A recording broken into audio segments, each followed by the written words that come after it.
For this video, we're going to talk about the content in Chapter 16, talking about nutrition during adulthood and aging. And we'll also talk about the content at the end of Chapters 8 and 9, addressing nutrition and cancer and hypertension. So objectives for the video are to describe ways that the DASH diet helps promote healthy blood pressure, talk about cancer initiation, promotion, and repair, developing dietary strategies for reducing risk of cardiovascular disease, hypertension, and cancer. We'll talk about benefits and risks associated with alcohol consumption and suggesting dietary strategies to address common biological changes that occur with aging. So physiologically, we have two types of diseases: infectious disease and chronic disease. The degree to which diet affects disease risks depends on the disease. Vaccines and antibiotics have greatly reduced risk of infectious diseases, but chronic disease risk is affected by genetics, prior or current diseases, and lifestyle choice. So nutrition, diet, physical activity significantly affect risk of chronic disease. Chronic diseases include hypertension, obesity, diabetes, certain types of cancer. We've talked about nutritional factors affecting cardiovascular disease, but we'll also be talking about now nutrition and cancer and how nutrition affects blood pressure. So we see here the 10 leading causes of death in the US. Heart disease is the most common, followed by cancer, stroke, lung disease, alcohol-related accident, Alzheimer's, diabetes, pneumonia, kidney disease, and blood infection. So the most common three that we see here on the top: heart disease, cancer, stroke. So these are chronic diseases that can be affected by one's diet, one's physical activity, and dietary factors can protect against the risk of these conditions. We did talk about diet and cardiovascular disease in Chapter 5, the lipids chapter. So again, we will now be covering nutrition and cancer and how nutrition affects blood pressure and risk of hypertension. So we saw in the previous slide that cancer is the second leading cause of death for North American adults. Cancer represents abnormal and uncontrollable division of cells that results from mutations in our DNA. A tumor is a mass of cells that is promoted by new tissue growth, and this tissue growth serves no physiological purpose. We see here the percentages of different types of cancer and cancers that resulted in death in 2013 for men and women. So we see the most common being lung cancer for both men and women, followed by prostate cancer in men, colon and rectum cancer in men and women. Breast cancer was also the second most common cancer in women. And then we see all others accounting for 27 and 25%. So tumors can be benign or malignant. Benign tumors are non-cancerous tumors that do not spread. Malignant tumors, however, spread locally and to distant sites in the body. The definition of metastasize is the spreading of disease from one part of the body to another, even to parts of the body that are remote from the site of the original tumor. Cancer cells can spread by blood vessels, the lymphatic system, or by direct growth of the tumor. So we see here dietary factors that can serve a protective mechanism as it relates to the incidence of cancer and cell growth. So we see a number of the antioxidant nutrients being involved as protective agents: vitamin A, vitamin E, vitamin C. These are antioxidant vitamins. Also, we see selenium is an antioxidant mineral. Carotenoids, also an antioxidant. So we see a number of antioxidants involved as protective agents. This is because they help to terminate the propagation of free radicals, often seen as being involved in oxidative stress and linked to cancer. The antioxidants vitamin C and vitamin E help prevent formation of what are called nitrosamines in the gastrointestinal tract. Nitrosamines are carcinogens formed from nitrates and the breakdown of amino acids, which can lead to stomach cancer. We see a number of these nutrients are coming from fruits and vegetables. Fruits and vegetables protect against a variety of cancers because they contain essential vitamins, minerals, fiber, and other phytochemicals, help protect against tumor growth and cancer development. Fiber also serves as a protective agent. So, insoluble fiber helps to accelerate intestinal transit, whereas soluble fiber helps to bind carcinogens and promotes their excretion. Vitamin D may prevent the development of certain types of cancer because the active form of vitamin D regulates genes that affect cell growth and inflammation. We see here possible carcinogenic dietary constituents. So these are foods that may promote the incidence of cancer. So just overall excessive calorie intake, so a chronic positive energy balance that may promote the development of excess fat mass, increasing risk of overweight and obesity. This is linked to the increased synthesis of estrogen and other sex hormones that may themselves increase the risk of cancer. Also, this can lead to excessive insulin output, which may promote an insulin resistant state. Increases of total fat, especially saturated fats coming from animal fats, polyunsaturated fat intake. Saturated fat particularly is linked to increased risk of prostate cancer. High glycemic index carbohydrates such as baked goods, hard candies, promotes the increase in insulin and insulin surges that may increase tumor growth. Alcohol, which can contribute to cancers of the throat, liver, bladder, breast, and colon. Nitrites and nitrates. Nitrates come from cured meats, especially ham, bacon, and sausage. So toxins that could be found in foods such as aflatoxins. This may alter DNA structure and is linked to liver cancer specifically. And lastly, we see specific amines coming from charcoal broiled foods, especially meats, which are linked to stomach and colon cancer.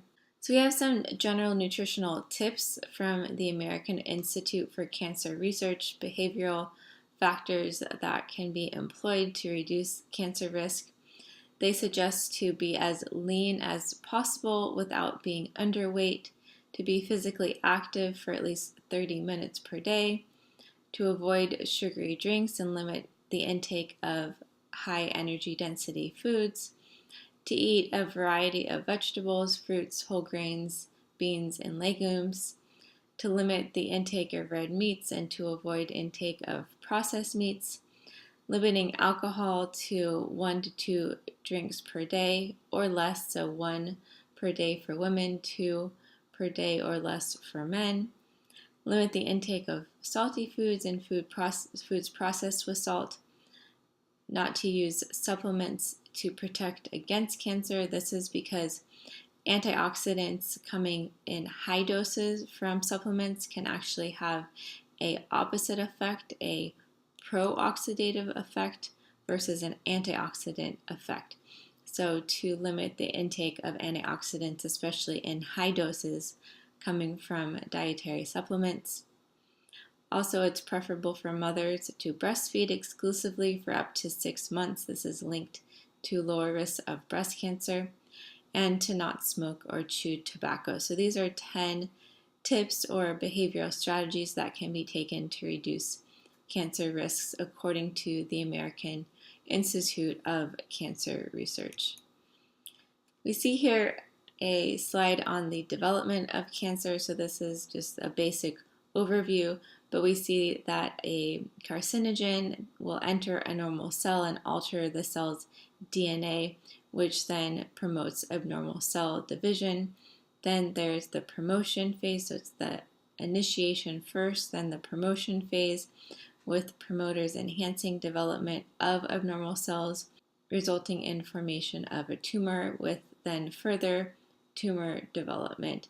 And with the further tumor development, then potentially entering the bloodstream and cells spreading to other tissue sites. Here's more on the initiation of cancer. So the initiation by a carcinogen causing cancerous alterations in previously normal or healthy body cells. So the carcinogens could be coming from UV light or radiation from cigarette smoke or other toxic environmental pollution or contaminants, then affecting healthy body cells where they will damage the DNA, altering genetic material, which affects the cell division and cell growth. So that would then promote development, or could promote development, of cancerous cells. And then there's the promotion phase, so the cancer promoters enhancing the growth of abnormal cancerous cells. And then we have similar factors serving as cancer promoters, so the environmental factors, but then additionally promoters could be related to behavioral factors such as a lack of physical activity, overweight or obesity, excessive intake of dietary fat, especially saturated fat, and then excessive intakes of alcohol. Conversely, we have the cellular repair process that could occur from cancer anti-promoters, which will reduce free radical damage or terminate free radical damage and enhance the body's ability to repair damaged DNA strands. So we see the damaged cellular DNA damaged by a cancer initiator, so a carcinogen.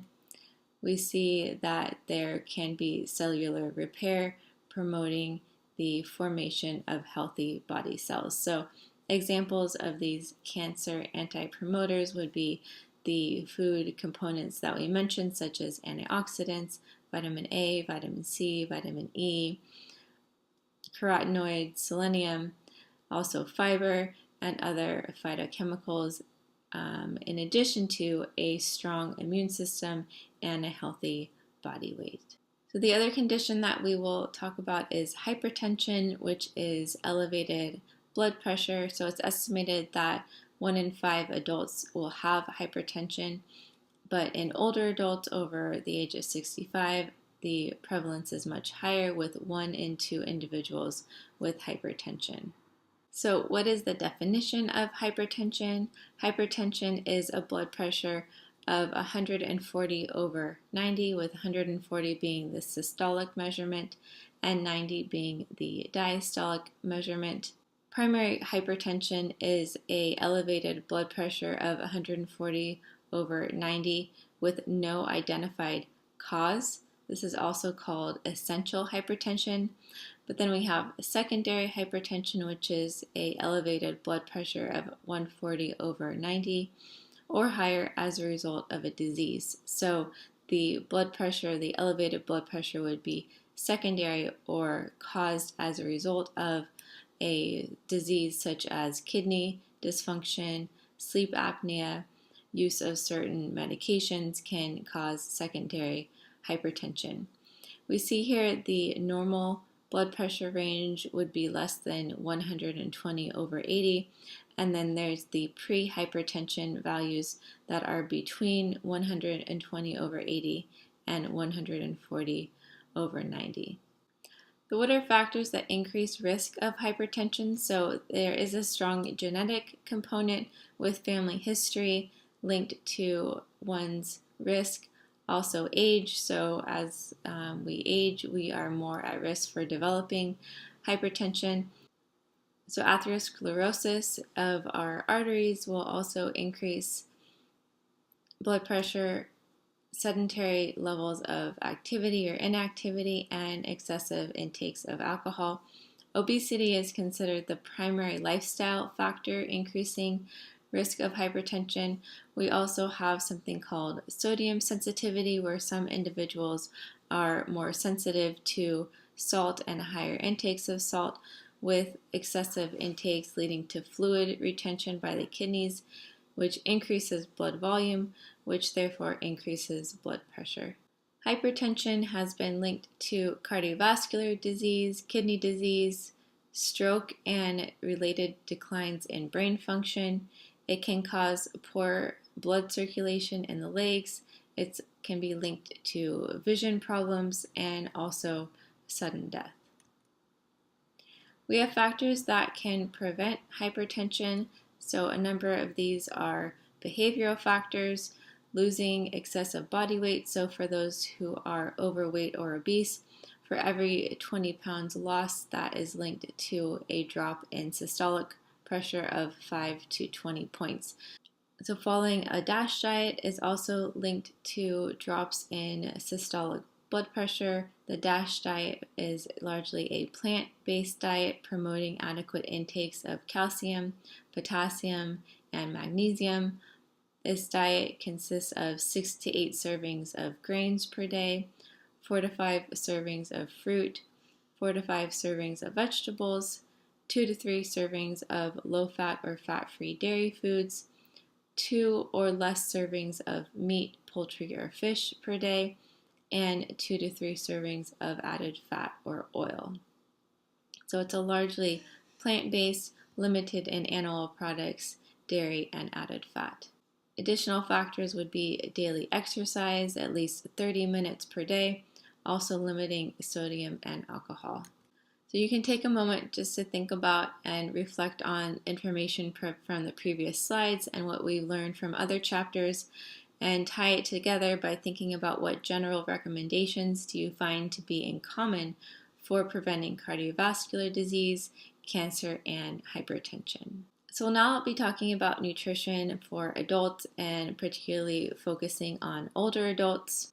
We see here a figure of the percent of various populations based on age. So we see the percent of individuals in the age groups of 60 and older, 65 and older, or 85 and older. We see the current proportions and then projected proportions. The population of individuals age 85 and older is the fastest growing population. In the year 2050, it's estimated that it will reach 19 million individuals. This is notable because people over the age of 65 account for intakes of 25% of all prescription medications, 40% of all hospitalizations, and 50% of the federal health budget. So as the population ages, these percentages may increase further. 80% or more of individuals over the age 65 have chronic conditions such as cardiovascular disease, type 2 diabetes, hypertension, and osteoporosis. These are chronic diseases that can be significantly influenced and improved by behavioral factors. So we'll talk about the life expectancy in the US and in North America, as well as characteristics of those who reach an older age. Those who reach an older age in good mental and physical health largely are non-smokers, abstain or drink alcohol in moderation, are physically active with participating in at least 150 minutes of physical activity per week, are well nourished, consuming many plant-based foods including fruits, vegetables, whole grains, beans, and legumes, and maintain a healthy weight. Interestingly, 70 to 80% of life expectancy depends on health-related behaviors, with genetics accounting for the other 20 to 30%. So life expectancy appears to be more significantly affected by health behaviors than genetics. Life expectancy in North America on average is 78 years of age, with the expectancy for men being 76 and women 81. Also, the longest life documented is 122 years for women and 116 years for men. So nutritional needs become more individualized with age. However, there are general recommendations that can be provided for older adults as a whole. Energy recommendations on average decrease with age. This is due to a decline in basal metabolic rate, which occurs with a loss of lean tissue mass. So as we age, we are more likely to lose muscle, particularly after the age of 30. Engaging in regular physical activity, particularly resistance training, can slow down losses of lean tissue mass. Other dietary behaviors that can promote the maintenance of lean mass would be maintaining adequate protein intake at or slightly above the RDA of 0.8 grams per kilogram of body weight. This can help preserve muscle and bone mass in older adults. We see physical changes of aging. So we see nerve velocity, conduction, basal metabolic rate, overall work rate and cardiac output, vital capacity of the lungs, and breathing capacity, all declining with age. The most early onset would be maximal breathing capacity, as well as vital capacity of lungs, with factors associated with heart function such as cardiac output, and then basal metabolic rate and nerve conduction also being affected. With the digestive tract, so we see here various factors that also are related to and affect food intake, digestion, and absorption. So with the digestive tract, we see a loss of strength resulting in slowed motility, so that's a reduced rate of movement of food through the digestive tract, which can lead to constipation. With hormones, we see that the pancreas secretes less insulin and cells become less responsive to insulin, which would affect the regulation of blood sugar and the entry of glucose into our cells.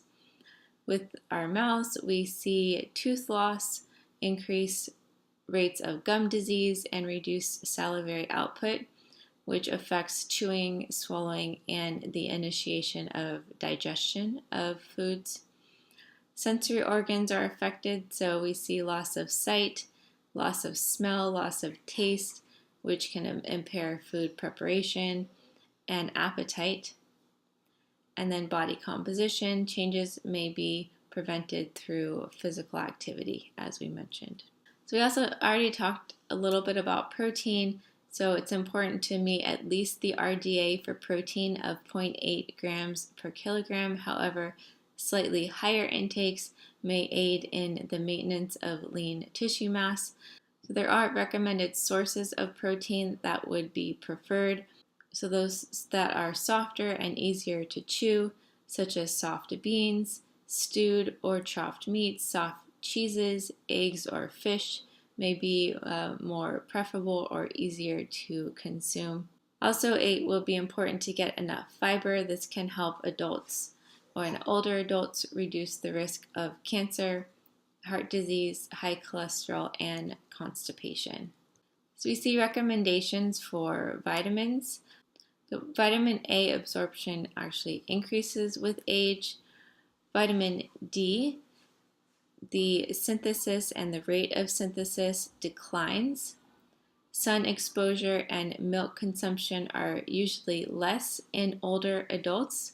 However, recommendations go up with age. So the need for vitamin D increases due to a decline in the synthesis of vitamin D. However, this is paired with lower intakes and lower sun exposure. Vitamin B12 is notable because a compound called intrinsic factor, which is needed to absorb vitamin B12, declines with age. Other nutrients, the antioxidant nutrients, vitamin E, carotenoids, and vitamin C, will be important to consume. The carotenoids lutein and zeaxanthin protect against cataracts and macular degeneration. So these antioxidants will help with reducing cell damage caused by free radicals and can promote eye health. We'll now talk about recommendations and special considerations for water and minerals as it relates to older adults. So as it relates to water, in older adults, the sensation of thirst is blunted, so it's not as reliable of a marker as potential dehydration. So the sense of thirst is blunted. Kidneys become less effective at recapturing water. Therefore, it is important for older adults to make sure that they are hydrating throughout the day, taking sips of water frequently. So in older adults, iron deficiency anemia is not as common. For women, they are postmenopausal, which means that they are no longer getting their menstrual cycle and losing blood on a monthly basis. However, iron deficiency can occur in older adults with digestive tract injuries, taking certain medications that may promote blood loss, or due to a decreased rate of iron absorption. For zinc, the percent absorption of zinc declines with age. This contributes to reduced taste perception, decreased immunity, delayed wound healing. This is related to zinc deficiency. Some medications may also interfere with zinc status.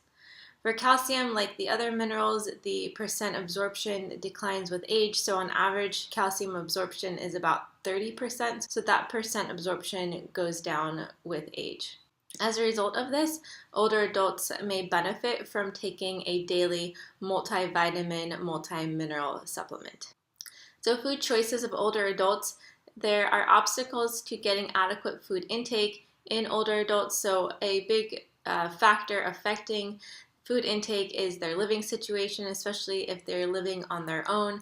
If they're living on their own and they can't drive or they don't have access to transportation, it may be more difficult for them to purchase and access food.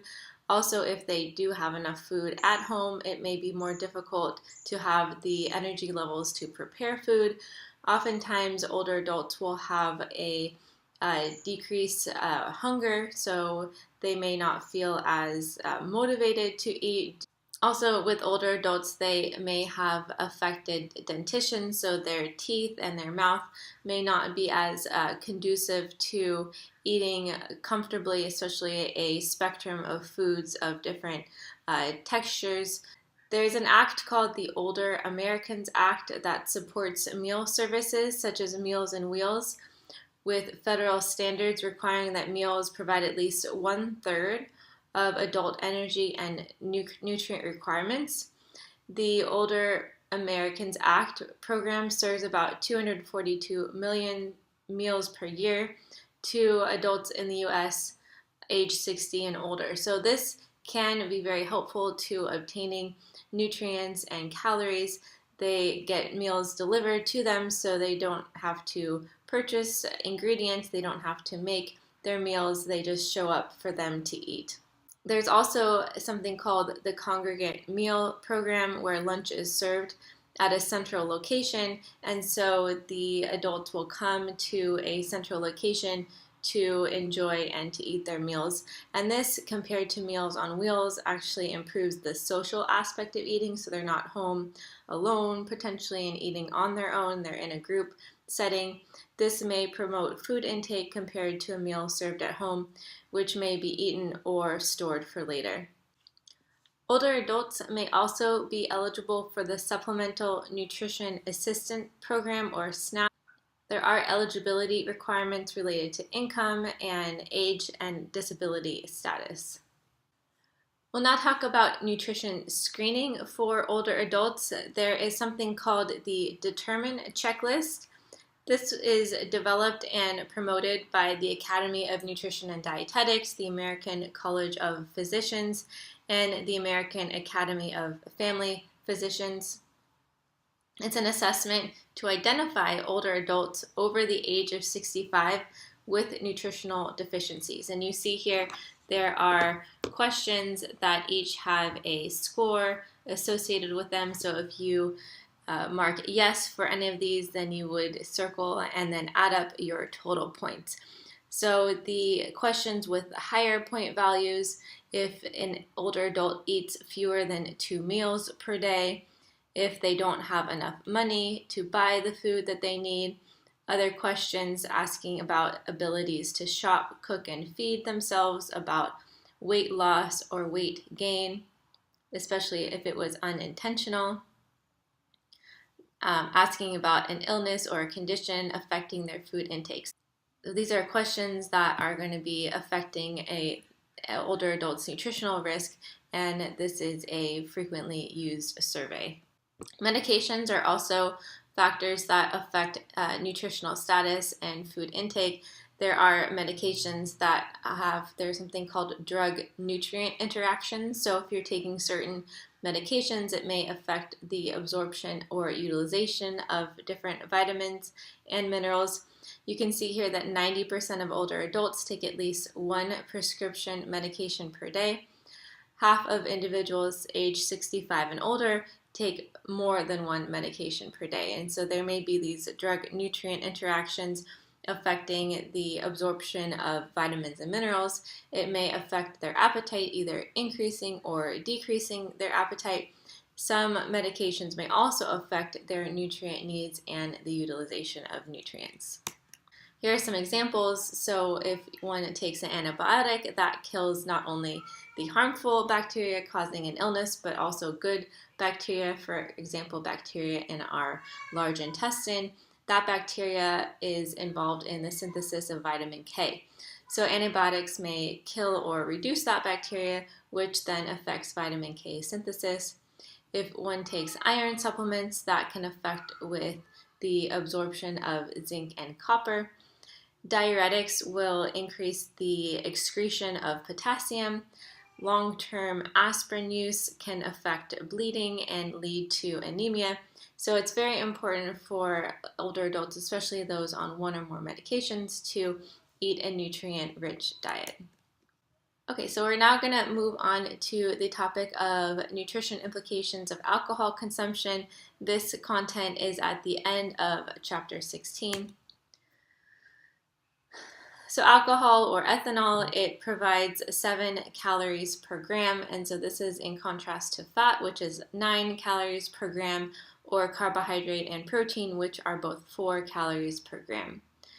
On average, it accounts for 3% of total calories consumed for individuals in North America, so in the typical North American diet. 18 million Americans, however, suffer from alcohol use disorders. So we're going to talk about nutritional risks related to that. Binge drinking is defined as 5 or more drinks in a row for men, 4 or more drinks in a row for women. The absorption and metabolism of alcohol is unique compared to other nutrients, so it requires no digestion and is absorbed rapidly, and it's absorbed by simple diffusion in the gut. The rate of absorption depends on how quick it will leave the stomach.